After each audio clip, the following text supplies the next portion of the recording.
Should you take time off or lower the intensity? I guess I want to be clear.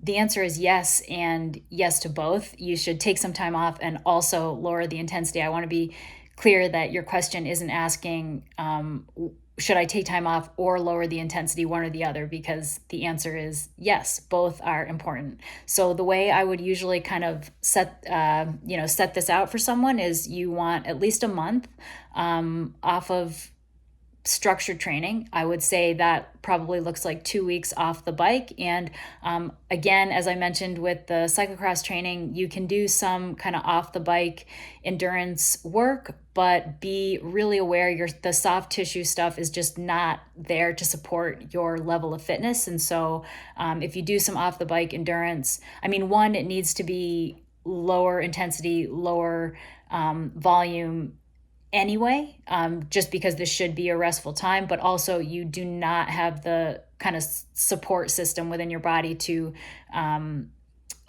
keep you healthy if you start to add off the bike work in the volume that you are used to on the bike. So 2 weeks off the bike, you can add in some other stuff, but it should be pretty light and very respectful of kind of where your supportive tissue is at.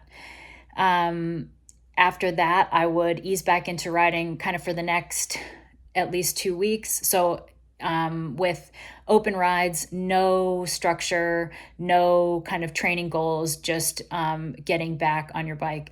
But all of that being said, I would say, this month is kind of a standard recommendation. But the larger goal would be before you get back on your bike, you should be absolutely chomping at the bit and really super hungry to ride your bike again.